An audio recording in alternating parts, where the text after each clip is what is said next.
Today we're discussing the best practices in B2B thought leadership. Our facilitator is Michael Phelan, ranked as the top facilitator on the Currnt platform. He is a principal at Go-to-Market Pros, where he helps companies make inroads into new markets. Welcome, Michael. Good afternoon, Gene. So, a lot of themes. We're up to theme number 12 right now in our series, the core differences and similarities between B2B and B2C thought leadership. What will we learn today? Yeah, so the board has been very focused on B2B, but it's very interesting that B2C has come up a lot. So we really wanted to kind of take a look at the comparison between, what are B2B companies doing, what are B2C companies doing, where's the overlap, what can we learn from each other. A lot of advanced B2B marketing is coming out of B2C. Things like marketing personalization started in B2C and is moving over to B2B. We want to look at these two together and learn from each other. Some companies actually have to deal with both, and we'll share examples of that. Or some companies are primarily dealing with one or the other. We thought this would be an interesting topic to dig into. So as you compare these two worlds, talk about the panelists that sat on this conversation. Yeah, so we have a good blend of folks that come from both B2C and B2B, and we have folks that come from consulting, from marketing, from sales, from product development, business unit management. We have some folks that come out of academia, professors of marketing, professors of business, innovation. So it's a really interesting blend of folks, and they always create a great discussion. So in your executive summary, Michael, you talk about the differences in leadership from B2B and B2C. Tell us what we're going to learn today. Yeah, so traditionally, B2B thought leadership has been very much around, how do we predict what's going on with our customers and our prospects, kind of very much problem solving in nature. How do companies do this more efficiently or effectively? How do they deliver greater ROI? A lot of it has traditionally been very research-oriented and data-centric. Some of that will change over time, but that's the way it's traditionally been. On the B2C side, it's been very much around consumer benefit and emotionally centered. What are consumers going to get out of using this product, out of owning this product, out of this brand? So they've been kind of very much focused on the consumer benefits. So we have kind of B2B, very rational data, research-centric, and B2C, a little bit more emotional and benefit-centric. Obviously those are two extreme examples, and there are blends on both, but that's one way to think about the difference between the two. So in key point number 1, you sort of get into the very specific differences between B2C thought leadership. Let's talk about the characteristics that are typically associated with B2C. Tell us what they are. Yeah, if you look at brands like, Christine brought this one up about Olay, started as a very, very traditional brand. It was about kind of this was what was on my grandma's bureau, very traditional family-oriented branding. And the company has done a great job of bringing that brand forward and leveraging thought leadership. If you look at where the brand is today, it has very high technology. It uses a skin advisor that you can visit on your computer. We'll take a picture of your face and the characteristics that you say, the challenges you have, oily or dry skin, what are some of your goals, and then it will redo your face based on their algorithm, based on their product, and give you some options. Here are different looks. Which one would you like? And you pick the one you like, and then it's going to tell you how to buy those products and how to put that treatment on and everything. So it's a very traditional brand that's now evolved to using technology and visualization and simulation and bringing forward, the best that that product can do in a very modern environment. So you can see how kind of thought leadership kind of was around, being family-centric and tradition and moved to technology and innovation and visualization. And I think great brands do that and move with that. Joanna mentioned that if you think about, B2C, what is thought leadership? A lot of times it reflects itself in content marketing, in blogs.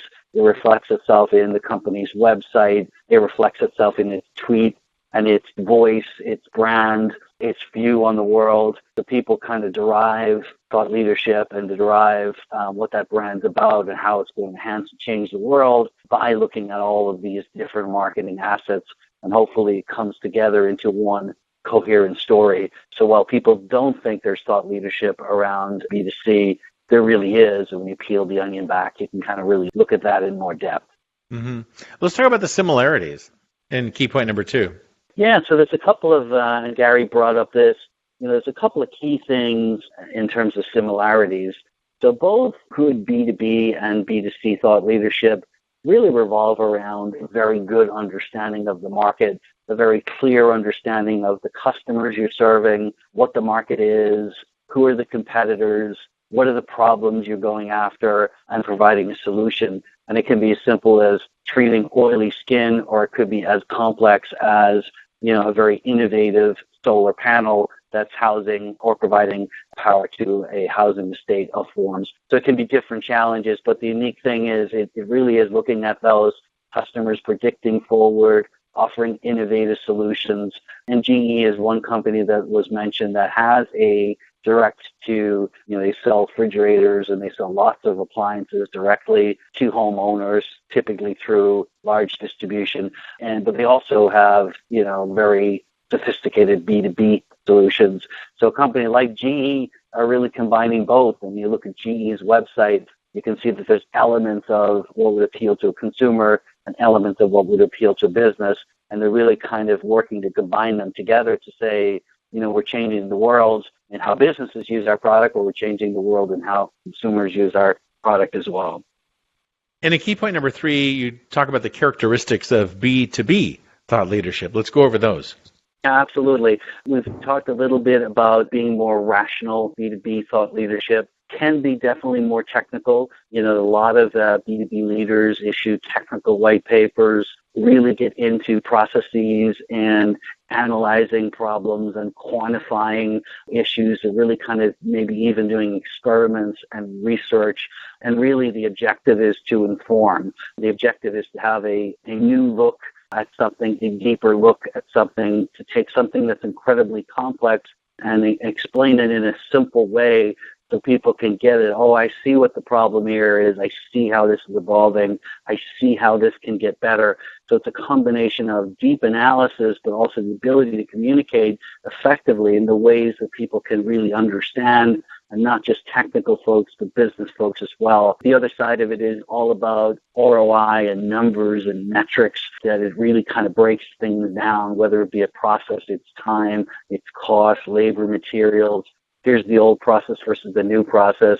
Maybe it's speed, maybe it's agility, but these newly designed processes or go-to-market strategies or ways of delivering product, that they really make a difference, and they really maybe cut out a lot of middlemen in some cases. In some cases, they create new solutions. In some cases, they create customization that was never thought possible. But people need to understand what the cost savings are, what the numbers and the metrics, because a lot of B2B buying is based on budgets and savings, and companies want to make sure that they're buying solutions that can deliver concrete ROI benefits to them. And a key point number 4, you talk about the differences, right?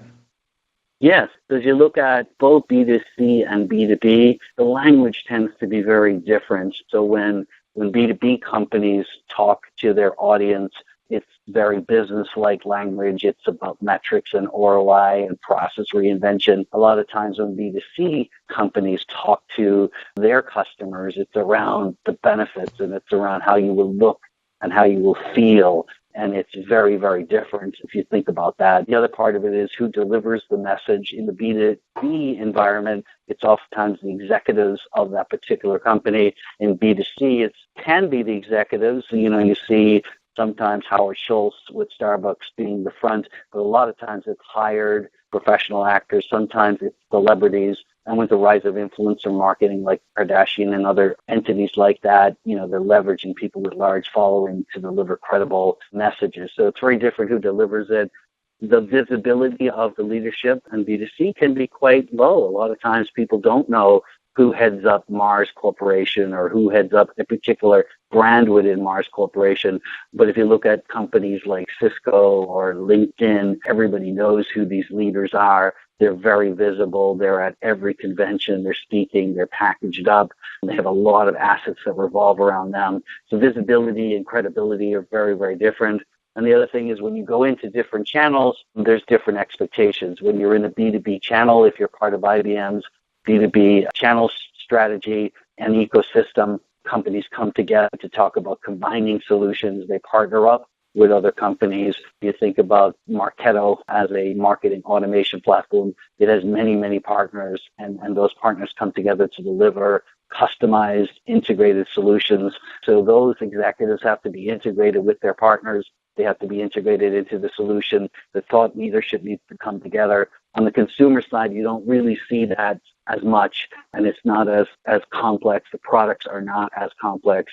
You certainly have to communicate, but the packaging and the merchandising and the advertising are the ones that's doing the communication, versus on the B2B side, it's oftentimes either the executives or it's content marketing, or it's various events where they can really demonstrate their product, or maybe it's a download of types, or it's an experience with the product. But B2B obviously in many cases means more explanation, more customization. There's more personal selling involved. So everything around the channel and the ecosystem of partners and thought leadership is very different. So it's interesting you're talking about all these different companies, because key point number 5 gets into some best-in-class examples. Go through these. Yeah, so TED is a fascinating example on thought leadership. It's really exploded, and it's become a certain way to present and talk. And TED has speakers that are definitely B2C oriented, but they're also government oriented, or they're personal oriented. So there's all kinds of different speakers on different topics, and it's become a worldwide phenomenon. And it's very impressive. So TED is really built on thought leadership, and it's built on stories, and it's built on bringing those stories to life. Patagonia is an interesting one. Very true to its mission, very strong about getting its customers to be outside and to enjoy life and habit and be transparent. And they're not always about making every dime and every buck. In some cases, some of these companies will encourage you to recycle a coat or repair a coat. It's not always about buying the next new thing. So Patagonia has people who believe in its mission, and who believe in its thought leadership, and who believe in its environmental message.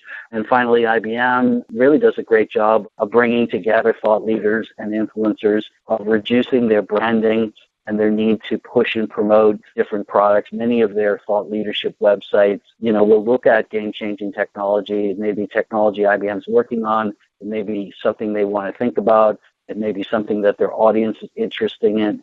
They partner up with public and private universities, research institutions, hospitals, and they really want to create environments of really interesting discussions about unmet needs and new technologies, and out of that could be solutions, but they hold their product back, and they hold the commerciality of it back, allowing their customers to feel, and their prospects and just interested parties to feel like this is a place to go and learn and exchange ideas, and this isn't a place where I'm going to be aggressively sold the minute I hit the site, or getting called by a BDR. This is about advancing a problem or solving a problem in the market.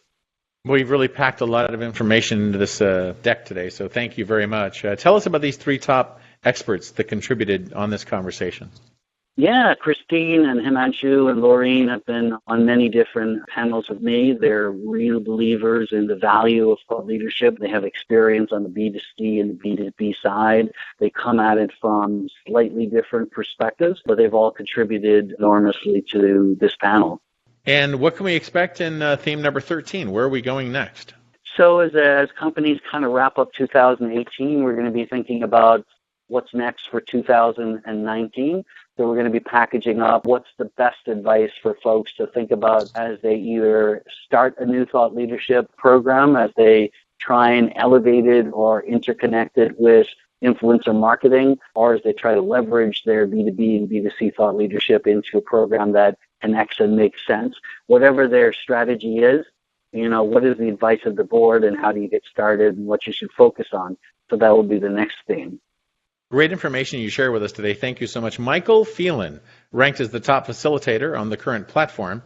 He is principal at Go-to-Market Pros, where he helps companies make inroads into new markets. And Michael, we will talk again. Thanks a lot, Gene.